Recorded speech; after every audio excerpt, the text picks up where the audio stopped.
میں نے ایک بار پھر تصویر کی طرف دیکھا، پھر مسٹر گلبرٹ کی جانب۔ یقیناً میرے چہرے پر کچھ تعجب اور کچھ تجسس کی جھلک تھی، جسے مسٹر گلبرٹ نے فوراً بھانپ لیا۔ وہ مسکرا کر بولے، شاید آپ کو تعجب ہو رہا ہے، لیکن آپ کی حیرت بجا ہے۔ مارتھا دراصل میری دوسری بیوی ہے اور مجھ سے عمر میں کافی چھوٹی ہے۔ پہلی بیوی کی موت کے بعد میرا ارادہ دوبارہ شادی کرنے کا ہرگز نہیں تھا، مگر مارتھا سے ملاقات ہوئی، وہ بھی تنہا تھی۔ لوگوں نے اور چند ایک رشتہ داروں نے مشورہ دیا، بلکہ زور دیا، تو ہم نے شادی کر لی، اور میں سمجھتا ہوں کہ یہ اچھا ہی ہوا۔ مارتھا بہت اچھی عورت ہے، ہم دونوں ایک دوسرے کا بہت اچھا سہارا بن گئے ہیں۔ ملاقات کہاں ہوئی تھی؟ میں نے یوں ہی روا روی میں پوچھا۔ دارالحکومت میں۔ دارالحکومت میں؟ میں نے چونک کر سوال کیا۔ جی ہاں، مسٹر گلبرٹ نے سادگی سے کہا، دارالحکومت میں میرے چند عزیز ہیں، میں اکثر وہاں جاتا رہتا ہوں، وہیں مارتھا سے پہلی بار ملاقات ہوئی تھی۔ دارالحکومت؟ یہ بار بار دارالحکومت کا ذکر کیوں سامنے آ رہا ہے؟ محض اتفاق ہے یا کچھ اور؟ چند لمحے توقف کے بعد میں نے پوچھا، غالباً آپ کی وائف بھی اکثر دارالحکومت جاتی رہتی ہوں گی؟ جی ہاں، آخر کو وہیں کی رہنے والی ہیں۔ میں نے چند لمحے غور کیا، پھر مسکرا کر نرم اور معذرتی لہجے میں کہا، مسٹر گلبرٹ، میں جانتا ہوں کہ یہ سوالات کافی تکلیف دہ ہیں، مگر آپ، امید ہے کہ میری مجبوری کو سمجھ رہے ہوں گے۔ اس طرح کے معاملات میں ہر پہلو کو ٹٹولنا پڑتا ہے، اور اکثر ایسے سوالات بھی کرنے پڑتے ہیں جو نامناسب اور اکثر دل آزار ہوتے ہیں، مگر آپ نے میرے ساتھ پورا تعاون کیا، جس کے لیے میں آپ کا مشکور ہوں۔ اب میں یہ جاننا چاہوں گا کہ عقبی زینے کی جو چابی آپ کے پاس رہتی ہے، آپ اسے عموماً کہاں رکھتے ہیں؟ مسٹر گلبرٹ نے ہونٹوں پر زبان پھیری، مسکرائے اور کرسی سے اٹھے۔ مغربی دیوار سے ملحق ایک میز رکھی تھی، انہوں نے دائیں جانب والی نچلی دراز کھولی، ٹٹول کر چابیوں کا ایک مختصر گچھا باہر نکالا۔ گچھے میں صرف 4 چابیاں تھیں۔ انہوں نے ایک بڑی چابی انگلیوں میں پکڑ کر نمایاں کی۔ یہ ہے وہ چابی، عموماً اسی دراز میں رکھی رہتی ہے، انہوں نے مدھم لہجے میں کہا۔ میں نے دیکھا، وہ ایک بڑی چابی تھی، جیسا کہ عموماً علی گڑھ کے تالوں کی ہوتی ہے۔ اس کی لمبائی تقریباً 2 انچ ہوگی۔ ہاتھ میں لیے بغیر میں نے غور سے چابی کا جائزہ لیا، پھر سوال کیا، تو یہ چابی مستقل طور پر دراز میں رہتی ہے؟ جی ہاں، اور میرا خیال ہے کہ آپ یا آپ کی مسز روزانہ تو چیک نہیں کرتے ہوں گے کہ چابی دراز میں موجود ہے یا نہیں؟ ارے نہیں صاحب، اس کی آخر ضرورت ہی کیا ہے؟ ویسے بھی ہم عقبی زینہ کبھی کبھار ہی استعمال کرتے ہیں، مسٹر گلبرٹ نے ہنس کر کہا۔ اچھی بات ہے مسٹر گلبرٹ، آپ کا شکریہ، میں نے اٹھتے ہوئے کہا۔ اب آپ کو زحمت نہ ہو تو میں ذرا عقبی سیڑھیوں کا جائزہ لوں گا۔ عقبی سیڑھیوں پر خاصا اندھیرا تھا۔ مسٹر گلبرٹ نے لائٹ جلائی۔ میں نے پہلے پائیدان پر قدم رکھا، لیکن اگلی سیڑھی پر اترنے سے پہلے ایک گہری تجسس آمیز نظر نیچے تک سیڑھیوں پر ڈالی۔ زینے پر باریک گرد کی ایک ہلکی سی تہ جمی ہوئی تھی، جس سے پتہ چلتا تھا کہ سیڑھی عام طور پر استعمال نہیں ہوتی تھی۔ تاہم میں نے یہ بھی دیکھا کہ زینے کے تقریباً ہر پائیدان پر قدموں کے نشان موجود ہیں۔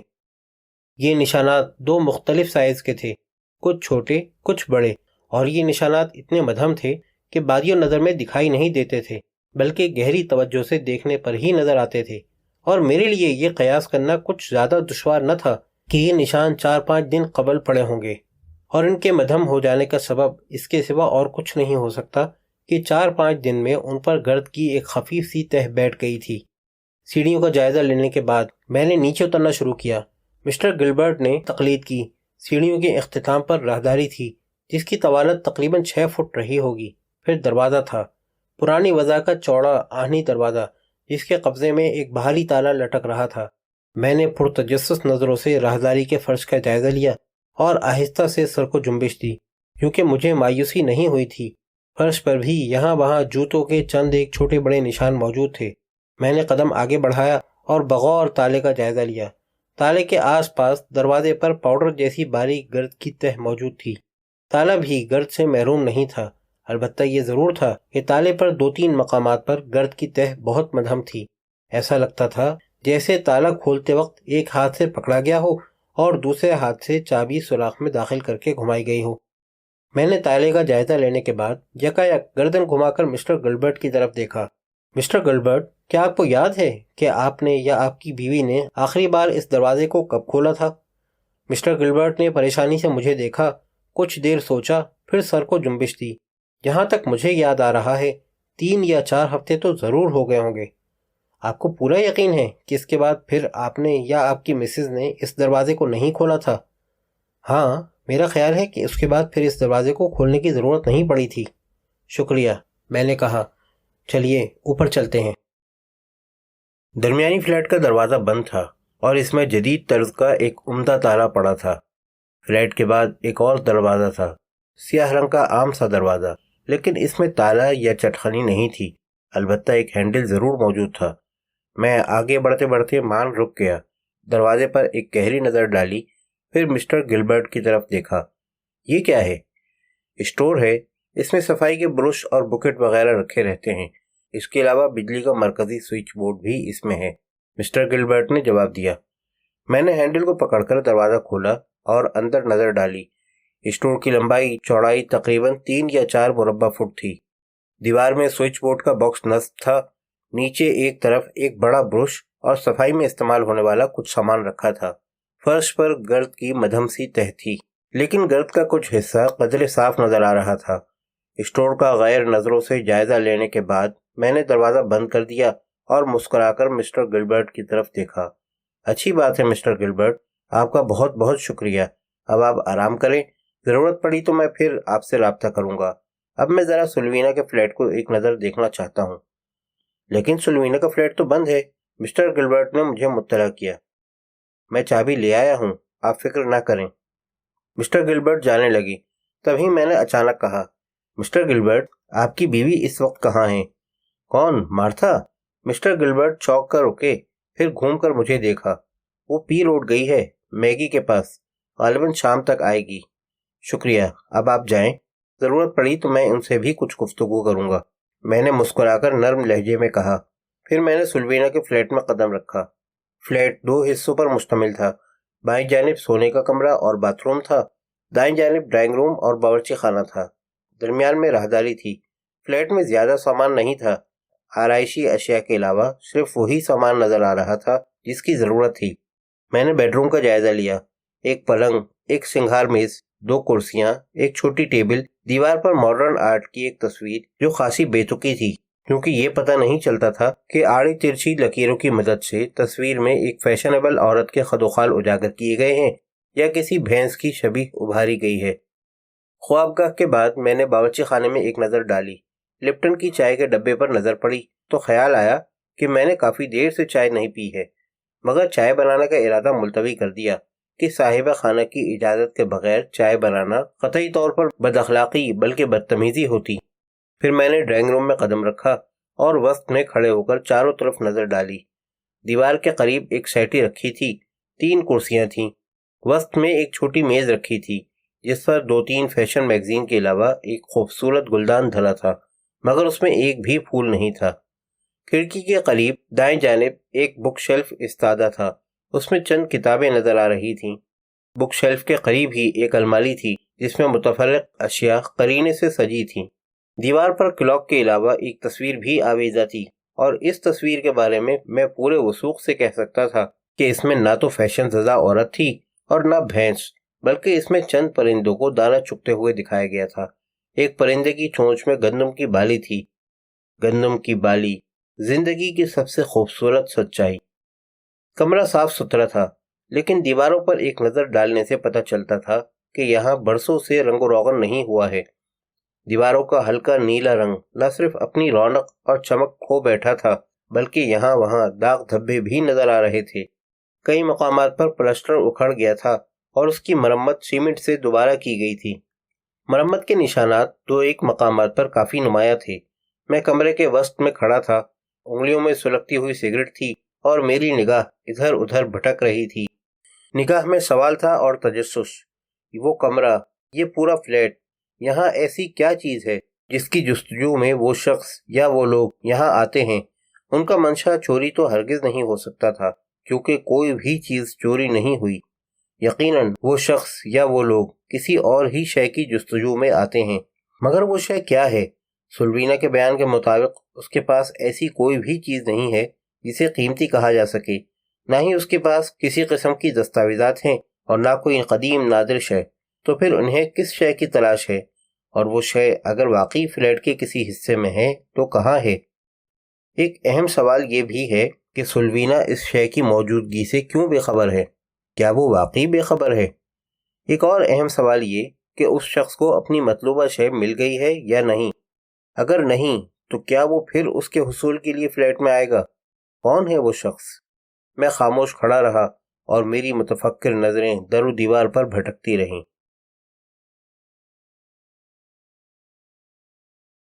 شاہد علی نے مجھے دیکھ کر برا سا منہ بنایا۔ لعنت ہے۔ کیوں؟ کیا ہوا؟ 2 ماہ سے میں بہت خوش تھا، صحت بھی ٹھیک تھی، خواب بھی صاف نظر آ رہے تھے اور میرا بلڈ پریشر بھی کنٹرول میں تھا۔ شاہد علی نے غصے سے کہا، جانتے ہو کیوں؟ کیوں؟ میں نے پوچھا، حالانکہ مجھے علم تھا کہ اس کا جواب کیا ہوگا۔ کیونکہ 2 ماہ سے میں نے تمہاری شکل نہیں دیکھی، شاہد نے غرا کر جواب دیا۔ میں ہنسا، ایک انگلی اس کے چہرے کے سامنے نچائی اور شوخی سے کہا، اور اب میری شکل دیکھ لی ہے تو کیا ہوگا؟ ہوگا کیا؟ شاہد نے ٹھنڈی سانس لی۔ بھوک اڑ جائے گی، بلڈ پریشر چڑھے گا، اگلے چند دن تک برے برے خواب نظر آئیں گے۔ موت سے مفر تو شاید ممکن ہے، مگر تم سے… ایک اور ٹھنڈی سانس لے کر وہ چپ ہو گیا۔ سوری پیارے شاہد علی، جب تک تم اس آفس میں ہو اور میں یہ کام کر رہا ہوں تب تک اکثر و بیشتر سامنا تو ہوتا ہی رہے گا۔ میں ذرا شرارت سے ہنسا۔ ویسے یار ایک بات ہے، جب تم برہمی کا مظاہرہ کرتے ہو تو بڑے دلربا نظر آتے ہو۔ بکو مت، شاہد علی بھننا گیا۔ یہ گفتگو خفیہ پولیس کے محکمہ کرائم کے ایک دفتر میں ہو رہی تھی۔ شاہد علی فنگر پرنٹس کے شعبے کا نائب انچارج تھا اور میرا پرانا واقف کار۔ ایسے مواقع اکثر آتے رہتے تھے جب مجھے نجی طور پر اس کے تعاون اور مدد کی ضرورت پڑتی تھی، اور شاہد علی میری مدد سے انکار نہیں کرتا تھا۔ تاہم یہ الگ بات ہے کہ تقریباً ہر موقع پر وہ برہمی اور چڑچڑے پن کا مظاہرہ کرتا تھا، دوبارہ میری شکل نہ دیکھنے کا عہد کرتا تھا، اکثر مجھے جیل بھجوا دینے کی دھمکی دیتا تھا، لیکن میری ضرورت بہرحال پوری کر دیتا تھا کیونکہ وہ دل کا بہت اچھا تھا۔ اس کی تمام دھمکیاں، خفقی اور برہمی مصنوعی اور سطحی ہوتی تھی۔ اس وقت بھی اس نے مجھے حسب معمول برا بھلا کہا، بڑی بوڑھیوں کے انداز میں شریفانہ قسم کے کوسنے دیے، مگر فوراً ہی چائے بھی منگوا لی۔ چسکی لے کر اس نے ایک بار پھر مجھے گھورا، تم یہاں کیوں آئے ہو؟ کیوں؟ کیا میں یہاں نہیں آ سکتا؟ تم… اس نے سر ہلا کر برا سا منہ بنایا، ایک نہایت بیہودہ واہیات، اور اس نے مجھے گھورا، کوئی اچھی سی گالی سوچو۔ چغت چلے گا؟ میں نے سوالیہ نظروں سے اسے دیکھا۔ نہیں، چغت نہیں چلے گا، کچھ زیادہ ہی بادالی ہے۔ پھٹیچر کے بارے میں کیا خیال ہے؟ ہاں، پھٹیچر ٹھیک ہے۔ اس نے سر ہلایا۔ تو میں کہہ رہا تھا کہ تم ایک نہایت بیہودہ، واہیات، پھٹیچر اور خود غرض آدمی ہو، بغیر کسی مطلب کے کبھی اپنی منحوس صورت نہیں دکھاتے، اور ظاہر ہے کہ اس وقت بھی تم کسی غرض کے کارن ہی آئے ہو، چنانچہ بکو۔ میں نے چائے کی چسکی لی۔ یار شاہد، ایک محترمہ ہیں، سلوینا فرنانڈو، تم انہیں مت دیکھنا، ورنہ ساری زندگی ایک بار دیکھا ہے، دوسری بار دیکھنے کی ہوس ہے کہ گردان کرتے رہو گے۔ یہ محترمہ ٹھنڈی سڑک پر ایک عمارت میں سکونت پذیر ہیں جو نگینہ ہوٹل کے سامنے ہے۔ میں نے عمارت کا محل وقوع سمجھایا۔ اس عمارت میں داخلے کے 2 دروازے ہیں، لیکن دونوں ہی رات کے اوقات میں خاص طور پر بند رہتے ہیں۔ اب کیا ہے کہ کوئی شخص یا کچھ حضرات سلوینا فرنانڈو کی غیر موجودگی میں عمارت میں داخل ہوتے ہیں، سلوینا کے فلیٹ میں گھستے ہیں اور سارا سامان تہو بالا کر دیتے ہیں۔ چوری ان کا مقصد نہیں ہے، بلکہ ایسا لگتا ہے کہ انہیں کسی چیز کی تلاش ہے۔ اب تک یہ واردات کئی بار ہو چکی ہے۔ یہ کہنا مشکل ہے کہ اپنی مطلوبہ شے انہیں مل گئی ہے یا نہیں۔ ہو سکتا ہے وہ شے ابھی بھی فلیٹ میں ہی کہیں موجود ہو۔ تو پھر… شاہد علی مجھے توجہ سے دیکھ رہا تھا۔ دیکھو، عمارت کا عقبی سیڑھیوں والا دروازہ تقریباً مستقل طور پر بند رہتا ہے اور اس میں تالا بھی پڑا رہتا ہے، اور یہ تالا اندر کی جانب ہے۔ بیرونی دروازہ بھی رات میں اندر سے بند کر دیا جاتا ہے۔ اب سوال یہ ہے کہ وہ شخص یا وہ لوگ اندر کیسے داخل ہوتے ہیں؟ فرض کرو ان کے پاس چابی ہے، پھر بھی وہ باہر سے نہیں کھول سکتے۔ اندر داخلے کی صرف ایک ہی صورت ہے کہ کوئی شخص ان کی مدد کر رہا ہو۔ عمارت میں سلوینا کے علاوہ مسٹر اور مسز گلبرٹ رہتے ہیں۔ ان کی ایک بیٹی ہے مارگریٹ، اور ایک شخص ہے مائیکل۔ دونوں پی روڈ پر رہتے ہیں اور پابندی سے مسٹر اور مسز گلبرٹ سے ملنے آتے رہتے ہیں۔ مجھے شبہ ہے کہ ان ہی میں سے کوئی اس معاملے میں ملوث ہے، اور یہ بھی ہو سکتا ہے کہ کوئی اور شخص ہو، حتیٰ کہ میں سلوینا کو بھی شبے سے مبرہ نہیں سمجھتا۔ کیوں؟ وہ تو تمہاری کلائنٹ ہے غالباً۔ بے شک ہے، مگر یہ معاملہ کچھ زیادہ ہی پیچیدہ ہے اور سر دست میری سمجھ میں بالکل نہیں آ رہا۔ ہو سکتا ہے کہ سلوینا فرنانڈو نے جو کہانی مجھے سنائی ہے وہ غلط ہو، یا وہ کچھ چھپا رہی ہو کسی خاص مقصد کے حصول کے لیے، یعنی کوئی چال چل رہی ہو، اس لیے فی الحال اسے بھی مشکوک افراد کی فہرست میں رکھ رہا ہوں۔ خیر، شاہد علی نے ٹھنڈی سانس لی۔ میں اس معاملے میں کیا کر سکتا ہوں؟ میں نے چند لمحے غور کیا۔ ابھی کچھ دیر پہلے میں وہیں تھا۔ آخرکار میں نے کہا، مسٹر گلبرٹ سے گفتگو کے علاوہ میں نے عقبی سیڑھیوں، دروازے اور تالے کا جائزہ بھی لیا تھا۔ سیڑھیوں پر جوتوں کے نشان گو بہت مدھم ہیں لیکن موجود ہیں۔ اسی طرح تالے پر بھی انگلیوں کے نشانات کی موجودگی کا احساس ہوتا ہے۔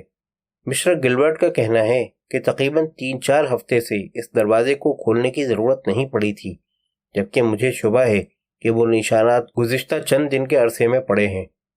شاہد علی نے مجھے بدترین دشمنوں کی طرح گھورا۔ اور تم چاہتے ہو کہ میں ان نشانات کے فوٹو بنواؤں؟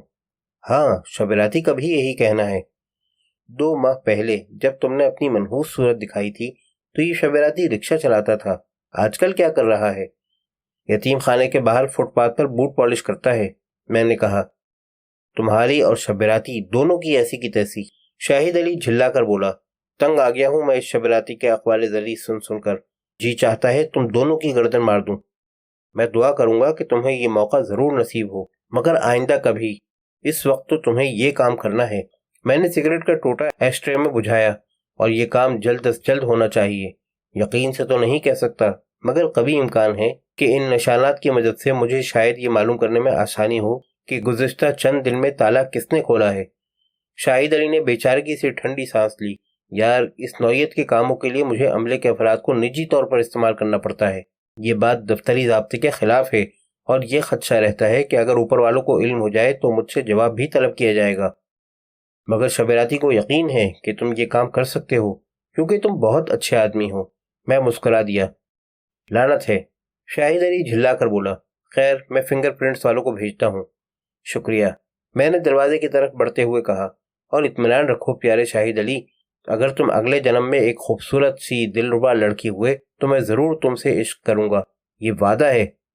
شاہد علی نے جھلا کر مجھے ایک بازاری سی گالی دی، مگر تب تک میں دروازے سے باہر نکل چکا تھا۔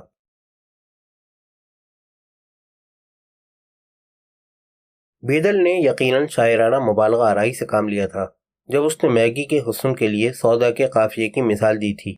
میگی کو زیادہ سے زیادہ قبول صورت کہا جا سکتا تھا۔ اس کی عمر 35 سال کے آس پاس ہوگی۔ رنگ کھلتا ہوا سا سانولا تھا، درمیانہ قد، چھریرا بدن، سیاہ بال جو شانوں تک تراشے ہوئے تھے۔ البتہ اس کی آنکھیں بڑی بڑی اور خاصی خوبصورت تھیں، مگر ان میں ایک عجیب سی اداسی گھلی ہوئی تھی۔ مجھے مجموعی طور پر وہ ایک سیدھی سادی اور اپنی ذات میں محدود رہنے والی عورت نظر آئی۔ میرا نام سن کر وہ افسردگی سے مسکرائی۔ شاید آپ مما سے ملنا چاہتے ہیں؟ ہاں، کیا وہ موجود ہیں؟